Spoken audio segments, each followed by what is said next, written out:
ಎಲ್ಲರಿಗೂ ನಮಸ್ಕಾರ. ನನ್ನ ಹೆಸರು ಡಾಕ್ಟರ್ ಮಮತಾ ಎನ್, ಅರ್ಥಶಾಸ್ತ್ರ ಸಹ ಪ್ರಾಧ್ಯಾಪಕರು, ಸರ್ಕಾರಿ ಪ್ರಥಮ ದರ್ಜೆ ಕಾಲೇಜು, ಕುಣಿಗಲ್. ವಿದ್ಯಾರ್ಥಿಗಳೇ, ನಾವು ಕಳೆದ ತರಗತಿಯಲ್ಲಿ ಪರಿಪೂರ್ಣ ಪೈಪೋಟಿ ಮಾರುಕಟ್ಟೆ ಅಂದರೆ ಏನು, ಆ ಪರಿಪೂರ್ಣ ಪೈಪೋಟಿ ಮಾರುಕಟ್ಟೆಯ ಲಕ್ಷಣಗಳೇನು ಅನ್ನೋದನ್ನ ನೋಡಿದ್ವಿ. ಇವತ್ತು ನಾವು ಪರಿಪೂರ್ಣ ಪೈಪೋಟಿಯ ಮುಂದುವರೆದ ಭಾಗವಾಗಿ ಪರಿಪೂರ್ಣ ಪೈಪೋಟಿ ಮಾರುಕಟ್ಟೆಯಲ್ಲಿ ಉತ್ಪನ್ನ ಮತ್ತು ಬೆಲೆ ನಿರ್ಧಾರವಾಗುವಂತಹ ಬಗೆ ಹೇಗೆ ಅನ್ನುವಂಥದ್ದನ್ನ ನೋಡೋಣ. ಪರಿಪೂರ್ಣ ಪೈಪೋಟಿ ಮಾರುಕಟ್ಟೆಯಲ್ಲಿ ಬೆಲೆ ನಿರ್ಧಾರ. ಪರಿಪೂರ್ಣ ಪೈಪೋಟಿ ಮಾರುಕಟ್ಟೆಯಲ್ಲಿ ವಸ್ತುವಿಗೆ ಸಮಸ್ತ ಮಾರುಕಟ್ಟೆಗೆಲ್ಲ ಒಂದೇ ಬೆಲೆ ಅಸ್ತಿತ್ವದಲ್ಲಿರುತ್ತೆ. ಈ ಬೆಲೆ ಆ ವಸ್ತುವಿನ ಬೇಡಿಕೆ ಮತ್ತು ಪೂರೈಕೆ ಅಂಶಗಳಿಂದ ನಿರ್ಧರಿಸಲ್ಪಟ್ಟಿರುತ್ತೆ. ನಾನೀಗಾಗಲೇ ಹೇಳಿದ್ದೀನಿ ಮಕ್ಕಳೇ, ಪರಿಪೂರ್ಣ ಪೈಪೋಟಿ ಮಾರುಕಟ್ಟೆಯ ಲಕ್ಷಣಗಳನ್ನು ನಾವು ತಿಳ್ಕೊಂಡಿದ್ದೀವಿ. ಸಮಸ್ತ ಮಾರುಕಟ್ಟೆಗೆಲ್ಲ ಒಂದೇ ಬೆಲೆ, ಅಂದ್ರೆ ವಸ್ತುವಿನ ಬೆಲೆ ಒಂದೇ ಆಗಿರುತ್ತೆ ಮತ್ತು ಏಕರೂಪದ ವಸ್ತು ಆಗಿರುತ್ತೆ ಅಂತ. ಹಾಗಾಗಿ ಪರಿಪೂರ್ಣ ಪೈಪೋಟಿ ಮಾರುಕಟ್ಟೆಯಲ್ಲಿ ವಸ್ತುವಿಗೆ ಸಮಸ್ತ ಮಾರುಕಟ್ಟೆಗೆಲ್ಲ ಒಂದೇ ಬೆಲೆ ಅಸ್ತಿತ್ವದಲ್ಲಿರುತ್ತೆ. ಅಂದ್ರೆ ಯಾರೇ ಅಸಂಖ್ಯಾತ ಗ್ರಾಹಕರು ಅಥವಾ ಮಾರಾಟಗಾರರು ಇದ್ರೂ ಸಹ ಅವರು ಮಾರಾಟ ಮಾಡುತ್ತಿರುವಂತಹ ಸರಕಿನ ಬೆಲೆ ಒಂದೇ ಆಗಿರುತ್ತೆ. ಈ ಬೆಲೆ ಆ ವಸ್ತುವಿನ ಬೇಡಿಕೆ ಮತ್ತು ಪೂರೈಕೆ ಅಂಶಗಳಿಂದ ನಿರ್ಧರಿಸಲ್ಪಟ್ಟಿರುತ್ತೆ. ಈ ಮಾರುಕಟ್ಟೆಯಲ್ಲಿ ಸ್ವತಂತ್ರ ವ್ಯಕ್ತಿ ಅಥವಾ ಉದ್ಯಮ ಬೆಲೆಯಲ್ಲಿ ಬದಲಾವಣೆ ತರಲು ಶಕ್ತರಾಗದಿದ್ದರೂ ಸಹ ಬೇಡಿಕೆ ಮತ್ತು ಪೂರೈಕೆಯ ಸಮಗ್ರ ಅಂಶಗಳು ಬೆಲೆಯ ಬದಲಾವಣೆ ತರಬಲ್ಲವು. ಅಂದ್ರೆ ಇಲ್ಲಿ ಯಾವುದೇ ಒಬ್ಬ ವ್ಯಕ್ತಿ ಅಥವಾ ಒಂದು ಉದ್ಯಮ ಬೆಲೆಯನ್ನ ಬದಲಾಯಿಸುವಂತ ಸಾಮರ್ಥ್ಯವನ್ನ ಪಡೆದಿಲ್ಲದೇ ಇದ್ರೂ ಸಹ ಸರಕಿನ ಬೇಡಿಕೆ ಮತ್ತು ಪೂರೈಕೆ ಅಂಶಗಳು ಆ ಸರಕಿನ ಬೆಲೆಯಲ್ಲಿ ಬದಲಾವಣೆ ತರಬಲ್ಲಂತಹ ಒಂದು ಸಾಮರ್ಥ್ಯವನ್ನು ಪಡ್ಕೊಂಡಿರ್ತವೆ. ಈ ಮಾರುಕಟ್ಟೆಯಲ್ಲಿನ ಬೇಡಿಕೆ ಮತ್ತು ಪೂರೈಕೆ ಅಂಶಗಳು ಬೇಡಿಕೆ ನಿಯಮ ಮತ್ತು ಪೂರೈಕೆ ನಿಯಮದ ಪ್ರಭಾವಕ್ಕೆ ಒಳಗಾಗಿರುತ್ತೆ. ಅಂದ್ರೆ ಬೇಡಿಕೆ ನಿಯಮ ಏನ್ ಹೇಳುತ್ತೆ, ಬೆಲೆ ಹೆಚ್ಚಿದಂತೆ ಬೇಡಿಕೆ ಕಡಿಮೆ ಆಗುತ್ತೆ, ಬೆಲೆ ಕಡಿಮೆ ಆದಂತೆ ಬೇಡಿಕೆ ಹೆಚ್ಚಾಗುತ್ತೆ ಅಂತ. ಹಾಗೆ ಪೂರೈಕೆ ನಿಯಮ ಏನ್ ಹೇಳುತ್ತೆ, ಬೆಲೆ ಹೆಚ್ಚಿದಂತೆ ಪೂರೈಕೆನೂ ಹೆಚ್ಚಾಗುತ್ತೆ, ಬೆಲೆ ಕಡಿಮೆ ಆದ್ರೆ ಪೂರೈಕೆನೂ ಕಡಿಮೆ ಆಗುತ್ತೆ ಅಂತ. ಹಾಗಾಗಿ ಈ ನಿಯಮಗಳನ್ನ ಆಧಾರವಾಗಿ ಇಟ್ಟುಕೊಂಡು ಪರಿಪೂರ್ಣ ಪೈಪೋಟಿ ಮಾರುಕಟ್ಟೆಯಲ್ಲಿ ಬೆಲೆ ಮತ್ತು ಉತ್ಪನ್ನ ಅನ್ನುವಂಥದ್ದು ನಿರ್ಧಾರ ಆಗುತ್ತೆ. ಮಾರುಕಟ್ಟೆಯಲ್ಲಿನ ಗ್ರಾಹಕರ ಬೇಡಿಕೆ ವಸ್ತುವಿನ ಸೀಮಾಂತ ತುಷ್ಟಿಗುಣವನ್ನ ಹಾಗೂ ಮಾರಾಟಗಾರರ ಪೂರೈಕೆ ಪ್ರಮಾಣ ವಸ್ತುವಿನ ಉತ್ಪಾದನಾ ವೆಚ್ಚವನ್ನು ಅವಲಂಬಿಸಿರುತ್ತೆ. ಅಂದ್ರೆ ಬೇಡಿಕೆ ಅಂದ್ರೆ ಇಲ್ಲಿ ವಸ್ತುವಿನ ಸೀಮಾಂತ ತುಷ್ಟಿಗುಣ, ಹಾಗೆ ಪೂರೈಕೆ ಅಂದ್ರೆ ವಸ್ತುವಿನ ಉತ್ಪಾದನಾ ವೆಚ್ಚ ಆಗಿರುತ್ತೆ. ಅದರಂತೆ ಗ್ರಾಹಕನಿಗೆ ವಸ್ತುವಿನಿಂದ ದೊರೆಯುವಂತಹ ಸೀಮಾಂತ ತುಷ್ಟಿಗುಣ ಅಧಿಕವಾಗಿದ್ದರೆ ಬೇಡಿಕೆ ಪ್ರಮಾಣ ಹೆಚ್ಚಾಗಿರುತ್ತೆ. ಅಂದ್ರೆ ಯಾವುದೇ ವಸ್ತುವಿನಿಂದ ಒಬ್ಬ ವ್ಯಕ್ತಿಗೆ ದೊರೆಯುವಂತಹ ತುಷ್ಟಿಗುಣ, ಸೀಮಾಂತ ತುಷ್ಟಿಗುಣ ಅಂದ್ರೆ ಹೆಚ್ಚುವರಿ ತುಷ್ಟಿಗುಣ ಹೆಚ್ಚಾಗಿದ್ರೆ ಅದರ ಬೇಡಿಕೆ ಸಹ ಹೆಚ್ಚಾಗಿರುತ್ತೆ. ಹಾಗೂ ಉತ್ಪಾದನಾ ವೆಚ್ಚ ಕಡಿಮೆ ಇದ್ದಾಗ ಮಾರಾಟಗಾರರು ಹೆಚ್ಚಿನ ಪ್ರಮಾಣದ ಸರಕುಗಳನ್ನ ಪೂರೈಸ್ತಾರೆ. ಅಂದ್ರೆ ವೆಚ್ಚ ಕಡಿಮೆ ಇದ್ದಾಗ ಉತ್ಪಾದಕರು ಹೆಚ್ಚು ಹೆಚ್ಚು ಸರಕುಗಳನ್ನು ಉತ್ಪಾದನೆ ಮಾಡಿ ಮಾರಾಟವನ್ನು ಮಾಡಲಿಕ್ಕೆ ತೊಡಗ್ತಾರೆ. ಗ್ರಾಹಕರು ಬೇಡಿಕೆ ನಿಯಮಕ್ಕೆ ಬದ್ಧರಾಗಿರೋದ್ರಿಂದ ಅವರು ಅತ್ಯಂತ ಕಡಿಮೆ ಬೆಲೆಯಲ್ಲಿ ಹೆಚ್ಚಿನ ಪ್ರಮಾಣದ ವಸ್ತುವನ್ನು ಕೊಳ್ಳಲು ಪ್ರಯತ್ನಿಸ್ತಾರೆ. ಅಂದ್ರೆ ಗ್ರಾಹಕರ ಇಚ್ಛೆ ಏನಿರುತ್ತೆ, ಯಾವಾಗ್ಲೂ ಬೆಲೆ ಕಡಿಮೆ ಇರಬೇಕು ಅಂತ. ಹಾಗಾಗಿ ಗ್ರಾಹಕರು ಬೇಡಿಕೆ ನಿಯಮಕ್ಕೆ ಬದ್ಧರಾಗಿರ್ತಾರೆ. ಅವರು ಸ್ವತಃ ಅತ್ಯಂತ ಕಡಿಮೆ ಬೆಲೆಯಲ್ಲಿ ಹೆಚ್ಚಿನ ಪ್ರಮಾಣದ ವಸ್ತುವನ್ನ ಕೊಳ್ಳಲಿಕ್ಕೆ ಪ್ರಯತ್ನಿಸ್ತಾರೆ. ಅದೇ ರೀತಿ ಮಾರಾಟಗಾರರು ಪೂರೈಕೆ ನಿಯಮದ ನಿರ್ದೇಶನಕ್ಕೆ ಒಳಪಟ್ಟಿರ್ತಾರೆ. ಅಂದ್ರೆ ಏನು, ಪೂರೈಕೆ ಬೆಲೆ ಹೆಚ್ಚಾದಾಗ ಮಾತ್ರ ಅವರು ಪೂರೈಕೆಯನ್ನು ಹೆಚ್ಚಿಸೋದಕ್ಕೆ ನೋಡ್ತಾರೆ. ಗ್ರಾಹಕರು ಬೆಲೆ ಕಡಿಮೆ ಆದಾಗ ಹೆಚ್ಚು ಬೇಡಿಕೆಯನ್ನ ಮಾಡಿದ್ರೆ ಪೂರೈಕೆದಾರರು ಅಥವಾ ಮಾರಾಟಗಾರರು ಪೂರೈಕೆ ನಿಯಮದ ನಿರ್ದೇಶನಕ್ಕೆ ಒಳಪಟ್ಟು ಅವರು ಬೆಲೆ ಹೆಚ್ಚಿದ್ದಾಗ ಹೆಚ್ಚು ಸರಕಿನ ಪೂರೈಕೆನ ಮಾಡಲಿಕ್ಕೆ ಇಷ್ಟಪಡ್ತಾರೆ. ಹೆಚ್ಚಿನ ಬೆಲೆಯಲ್ಲಿ ತಮ್ಮ ವಸ್ತುವನ್ನ ಮಾರಲು ಪ್ರಯತ್ನಿಸ್ತಾರೆ. ಅವರು ಇಲ್ಲಿ ಬೇಡಿಕೆಯ ಏರಿಕೆ ಬೆಲೆ ಹೆಚ್ಚಳಕ್ಕೆ ಕಾರಣ ಆಗುತ್ತೆ. ಬೆಲೆ ಅಂದ್ರೆ ಬೇಡಿಕೆ ಹೆಚ್ಚುತ್ತಾ ಹೋದಂತೆ ಬೆಲೆ ಸಹ ಹೆಚ್ಚುತ್ತಾ ಹೋಗುತ್ತೆ. ಹಾಗೂ ಪೂರೈಕೆ ಏರಿಕೆ ಬೆಲೆಯ ಕುಸಿತಕ್ಕೆ ಕಾರಣ ಆಗುತ್ತೆ. ಹೆಚ್ಚು ಪೂರೈಕೆ ಆಗ್ಬಿಟ್ರೆ ತಕ್ಷಣವೇ ಬೆಲೆ ಏನಾಗುತ್ತೆ, ಕುಸಿದು ಬೀಳುತ್ತೆ. ಹೀಗೆ ಬೇಡಿಕೆ ಮತ್ತು ಪೂರೈಕೆಯ ಒತ್ತಡಗಳು ಪರಸ್ಪರ ವಿರುದ್ಧ ದಿಕ್ಕಿನಲ್ಲಿ ವರ್ತಿಸಿ ಅಥವಾ ಚಲಿಸಿ ಯಾವುದೋ ಒಂದು ಹಂತದಲ್ಲಿ ಎರಡೂ ಅಂದ್ರೆ ಪರಸ್ಪರ ಸಮಗೊಳ್ಳುತ್ತವೆ. ಅವು ಪರಸ್ಪರ ಸಮಗೊಳ್ಳುವಂತಹ ಬಿಂದುವಿನಲ್ಲಿ ಒಂದು ನಿರ್ಣಯವಾದಂತಹ ಬೆಲೆ ನಿರ್ಧಾರ ಆಗುತ್ತೆ. ಇದನ್ನೇ ಸಮತೋಲನ ಬೆಲೆ ಎನ್ನಲಾಗುತ್ತೆ. ಹೀಗೆ ಪರಿಪೂರ್ಣ ಪೈಪೋಟಿ ಮಾರುಕಟ್ಟೆಯಲ್ಲಿ ಸಮಗ್ರ ಬೇಡಿಕೆ ಮತ್ತು ಸಮಗ್ರ ಪೂರೈಕೆಗಳು ಪರಸ್ಪರ ವರ್ತಿಸಿ ಸಮಗೊಳ್ಳುವ ಬಿಂದುವಿನಲ್ಲಿ ಸಮತೋಲನ ಬೆಲೆ ಹಾಗೂ ಉತ್ಪಾದನಾ ಪ್ರಮಾಣ ನಿರ್ಧಾರ ಆಗುತ್ತೆ. ಈ ಬೆಲೆಯನ್ನ ಕೈಗಾರಿಕೆಯಲ್ಲಿರುವಂತಹ ಎಲ್ಲಾ ಉದ್ಯಮಗಳು ಅನುಸರಿಸ್ತವೆ. ನಾನು ಆಗ್ಲೇ ಹೇಳಿದ್ದೀನಿ, ಇಲ್ಲಿ ಯಾವುದೇ ಒಬ್ಬ ವ್ಯಕ್ತಿ ಬೆಲೆಯನ್ನ ನಿರ್ಧರಿಸೋದಿಲ್ಲ. ಕೈಗಾರಿಕೆಯಲ್ಲಿ ಅಂದ್ರೆ ಆ ಒಂದು ಮಾರುಕಟ್ಟೆಯಲ್ಲಿರುವಂತಹ ಸರಕಿನ ಬೇಡಿಕೆ ಮತ್ತು ಪೂರೈಕೆ ಅಂಶಗಳಿಂದಾಗಿ ಆಧಾರದ ಮೇಲೆ ಕೈಗಾರಿಕೆ ಬೆಲೆಯನ್ನ ನಿರ್ಧರಿಸುತ್ತೆ. ಆ ಉಳಿದ ಎಲ್ಲ ಉದ್ಯಮಗಳ ಬೆಲೆಯನ್ನ ಅನುಸರಿಸ್ತವೆ. ಪರಿಪೂರ್ಣ ಪೈಪೋಟಿ ಮಾರುಕಟ್ಟೆಯಲ್ಲಿ ಬೇಡಿಕೆ ಮತ್ತು ಪೂರೈಕೆ ಅಂಶಗಳು ಸಮತೋಲ ಬೆಲೆ ನಿರ್ಧರಿಸುವಂತಹ ಬಗೆಯನ್ನ ಒಂದು ಪಟ್ಟಿ ಮತ್ತೆ ರೇಖಾಚಿತ್ರದ ಸಹಾಯದಿಂದ ನಾವು ತಿಳ್ಕೊಳ್ಬಹುದು. ಮೊದಲಿಗೆ ಪಟ್ಟಿಯನ್ನ ನೋಡೋಣ. ಇಲ್ಲಿ ಗೋಧಿಯ ಬೇಡಿಕೆ ಮತ್ತು ಪೂರೈಕೆಯ ಪಟ್ಟಿ,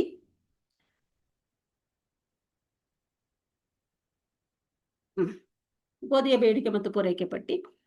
ಸಾಧ್ಯವಿರುವಂತಹ ಬೆಲೆ ಅಂದ್ರೆ ಏನು, ಒಂದು ಸರಕಿನ ಬೆಲೆ ಎಷ್ಟು, ಗೋಧಿಯ ಒಂದು ಕೆಜಿಗೆ ಎಷ್ಟು ಬೆಲೆ ಇರುತ್ತೆ ಅನ್ನುವಂತಹ ಆಧಾರದ ಮೇಲೆ ನಾವು ಒಂದು ಅಂದಾಜಿನಲ್ಲಿ ಬೆಲೆಯನ್ನು ನಿರ್ಧರಿಸ್ತೀವಿ ಅಂತ ತಿಳ್ಕೊಳ್ಳಿ. ಈಗ ಹಾಗೆ ಬೇಡಿಕೆ ಪ್ರತಿ ತಿಂಗಳಿಗೆ ಕೆಜಿಗಳಲ್ಲಿ ಎಷ್ಟು ಕೆಜಿ ಒಂದು ತಿಂಗಳಿಗೆ ಬೇಡಿಕೆ ಇದೆ ಸರಕಿಗೆ, ಅಂದ್ರೆ ಗೋಧಿಗೆ ಬೇಡಿಕೆ ಎಷ್ಟಿದೆ, ಮತ್ತೆ ಆರ್ಥಿಕ ವ್ಯವಸ್ಥೆಯಲ್ಲಿ ಪೂರೈಕೆ ಎಷ್ಟಿದೆ, ಬೆಲೆ ಮೇಲೆ ಯಾವ ಒತ್ತಡ ಬೀಳುತ್ತೆ ಅಂತ ನೋಡಿದಾಗ, ಉದಾಹರಣೆಗೆ ಬೆಲೆ ಪ್ರತಿ ಕೆಜಿಗೆ 6 ರೂಪಾಯಿ ಇರುತ್ತೆ ಅಂದ್ರೆ ಈಗಾಗಲೇ ಇಲ್ಲಿ ನಿಮಗೆ ನೀಡಿರುವಂತೆ ಒಟ್ಟು ಬೇಡಿಕೆ ಏನಾಗಿರುತ್ತೆ 1000 ಕೆಜಿಗಳಿಗಿರುತ್ತೆ. ಯಾಕೆಂದ್ರೆ 6 ಇಂಟು 1 6000 ಆಗುತ್ತೆ. ಹಾಗಾಗಿ 1000 ಕೆಜಿಗಳಿಗೆ ಬೇಡಿಕೆ ಇರುತ್ತೆ. ಆದರೆ ಪೂರೈಕೆ ಎಷ್ಟಿದೆ ಅಂತ ನೀವು ನೋಡಿದಾಗ 10,000 ಕೆಜಿಗಳು ಅಂದ್ರೆ ಅಲ್ಲಿಗೆ 60,000 ಆಗುತ್ತೆ ಲೆಕ್ಕ. ಆದ್ರೆ ಅಷ್ಟು 60,000ವನ್ನ ಕೊಟ್ಟು ಕೊಂಡುಕೊಳ್ಳುವಷ್ಟು ಜನ ಏನು ಸಾಮರ್ಥ್ಯವನ್ನು ಪಡೆದಿರೋದಿಲ್ಲ. ಅವ್ರಿಗೆ ಬೇಡಿಕೆ ಅಂದ್ರೆ ಬೆಲೆ ಏನಾಗಿರ್ಬೇಕು, ಕಡಿಮೆ ಇರಬೇಕು, ಹೆಚ್ಚು ಬೇಡಿಕೆಯನ್ನ ಮಾಡಬೇಕು ಅಂದ್ರೆ. ಹಾಗಾಗಿ ಅವರ ಬೇಡಿಕೆ ಏನಾಗುತ್ತೆ, 10,000 ಪೂರೈಕೆ ಇದ್ರೂ ಸಹ ಬೇಡಿಕೆ ಕೇವಲ 1,000ಕ್ಕೆ ಇರುತ್ತೆ. ಹಾಗಾಗಿ ಏನಾಗುತ್ತೆ, ಬೆಲೆ ಮೇಲಿನ ಒತ್ತಡ ಕೆಳಮುಖ, ಅಂದ್ರೆ ಇಲ್ಲಿ ಬೆಲೆ ಇಳಿಬೇಕು ಅನ್ನುವಂಥದ್ದನ್ನ ಅದು ತೋರಿಸುತ್ತೆ. ಪೂರೈಕೆ ಜಾಸ್ತಿ ಇದೆ, ಹಾಗಾಗಿ ಬೇಡಿಕೆ ಕಡಿಮೆ ಇರುತ್ತೆ. ಮತ್ತೆ ಬೆಲೆ ಕಡಿಮೆ ಆದ್ರೆ ಮಾತ್ರ ಪೂರೈಕೆ ಹೆಚ್ಚುತ್ತೆ ಅನ್ನೋದನ್ನ ಅದು ಸೂಚಿಸುತ್ತೆ. ಇನ್ನು ಅದೇ ರೀತಿ ನೀವು 5 ರೂಪಾಯಿ ಪ್ರತಿ ಕೆಜಿಗೆ ಗೋಧಿಯ ಬೆಲೆ ಆದ್ರೆ 2,000ಕ್ಕೆ ಬೇಡಿಕೆ ಹೆಚ್ಚಾಗುತ್ತೆ.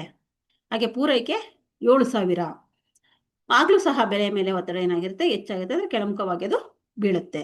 ಹಾಗೆ 4 ರೂಪಾಯಿ ಆದಾಗ 3,000ಕ್ಕೆ ಬೇಡಿಕೆ ಹೆಚ್ಚಾಗುತ್ತೆ, 6,000 ಅಂದ್ರೆ ಪೂರೈಕೆ ಇರುತ್ತೆ. ಆಗ ಇಲ್ಲೂ ಸಹ ಕೆಳಮುಖವಾಗಿದೆ. ಅಂದ್ರೆ ನೀವು ನೋಡಿ, ಬೆಲೆ ಕಡಿಮೆ ಆಗ್ತಾ ಬಂದಂತೆ ಬೇಡಿಕೆ ಏನಾಗ್ತಾ ಹೋಗುತ್ತೆ, ಹೆಚ್ಚಾಗ್ತಾ ಹೋಗ್ತಾ ಇದೆ. ಹಾಗೆ ಪೂರೈಕೆ ಏನಾಗ್ತಾ ಹೋಗುತ್ತೆ, ಕಡಿಮೆ ಆಗ್ತಾ ಹೋಗುತ್ತೆ. ಅಂದ್ರೆ ಅದೇ ನೋಡಿ, ಇಲ್ಲಿ 3 ರೂಪಾಯಿ ಪ್ರತಿ ಕೆಜಿ ಗೋಧಿಯ ಬೆಲೆ 3 ರೂಪಾಯಿ ಆದಾಗ 5,000ಕ್ಕೆ ಬೇಡಿಕೆ ಇರುತ್ತೆ. ಬಟ್ ಆರ್ಥಿಕ ವ್ಯವಸ್ಥೆಯಲ್ಲಿ ಪೂರೈಕೆ ಸಹ ಏನಾಗಿರುತ್ತೆ, 5,000 ಇರುತ್ತೆ. ಅಂದ್ರೆ ಬೆಲೆಯಲ್ಲಿ ತಟಸ್ಥ, ಅಂದ್ರೆ ಲಾಭನೂ ಇಲ್ಲ ನಷ್ಟನೂ ಇಲ್ಲ ಅನ್ನುವಂತಹ ಒಂದು ಸ್ಥಿತಿಯನ್ನು ನಾವು ನೋಡ್ತೀವಿ. ಹಾಗೆ 2 ರೂಪಾಯಿಗೆ ಬೆಲೆ ಇನ್ನೂ ಕೆಳಗಾದ್ರೆ ಬೇಡಿಕೆ ಇನ್ನೂ ಹೆಚ್ಚಾಗುತ್ತೆ, 5,000ದಿಂದ 7,000ಕ್ಕೆ ಹೆಚ್ಚಾಗುತ್ತೆ. ಅದರ ಪೂರೈಕೆ 3,000. ಯಾಕೆ ಅಂತಂದ್ರೆ ಇಲ್ಲಿ ಜನರಿಗೆ ಯಾರಿಗೆ ಕೊಂಡುಕೊಳ್ಳೋಕೆ ಏನು ಅಂದ್ರೆ ಈಸಿ ಆಗುತ್ತೆ ಅಥವಾ ಸುಲಭ ಆಗುತ್ತೆ. ಆದ್ರೆ ಮಾರಾಟ ಮಾಡೋರಿಗೆ ವೆಚ್ಚ ಜಾಸ್ತಿ ಆಗೋದ್ರಿಂದ ಅವರು ಕಡಿಮೆ ಬೆಲೆಗೆ ಹೆಚ್ಚು ಪೂರೈಕೆನ ಮಾಡಲಿಕ್ಕೆ ಇಷ್ಟಪಡೋದಿಲ್ಲ ಅಂತ ಇದ್ರ ಅರ್ಥ. ಹಾಗೆ 1 ರೂಪಾಯಿ ಬೆಲೆ ಆದಾಗ 10,000ಕ್ಕೆ ಬೇಡಿಕೆ ಇರುತ್ತೆ, ಆದರೆ ಪೂರೈಕೆ ಮಾತ್ರ 2,000. ಅಂದ್ರೆ ಇದು ಮೇಲ್ಮುಖವಾಗಿ ನಾವು ನೋಡ್ತೀವಿ. ಇದರ ಅರ್ಥ ಏನಪ್ಪಾ ಅಂದ್ರೆ, ಬೆಲೆ ಕಡಿಮೆ ಆದಂತೆ ಬೇಡಿಕೆ ಹೆಚ್ಚುತ್ತೆ, ಪೂರೈಕೆ ಏನಾಗುತ್ತೆ, ಪೂರೈಕೆ ಹೆಚ್ಚಾಗಿರುತ್ತೆ ಅನ್ನುವಂಥದ್ದು ನಾವಿಲ್ಲಿ ನೋಡಬಹುದು. ಅದೇ ಬೆಲೆ ಹೆಚ್ಚುತ್ತಾ ಹೋದಂತೆ ಪೂರೈಕೆ ಏನಾಗಿದೆ, ಹೆಚ್ಚಾಗಿದೆ. ಪೂರೈಕೆ ನಿಯಮಕ್ಕೆ ಅನುಗುಣವಾಗಿ ಪೂರೈಕೆ ಏನಾಗಿದೆ, ಪೂರೈಕೆ ಅಂದ್ರೆ ಬೆಲೆ ಹೆಚ್ಚಾದಂತೆ ಪೂರೈಕೆ ಸಹ ಏನಾಗಿದೆ, ಹೆಚ್ಚಾಗಿದೆ. ಆದ್ರೆ ಬೆಲೆ ಕಡಿಮೆ ಆದಂತೆ ಬೇಡಿಕೆ ನಿಯಮಕ್ಕೆ ಅನುಗುಣವಾಗಿ ಏನಾಗಿದೆ, ಬೇಡಿಕೆ ಹೆಚ್ಚುತ್ತಾ ಹೋಗಿದ್ದನ್ನು ನಾವಿಲ್ಲಿ ನೋಡಬಹುದು.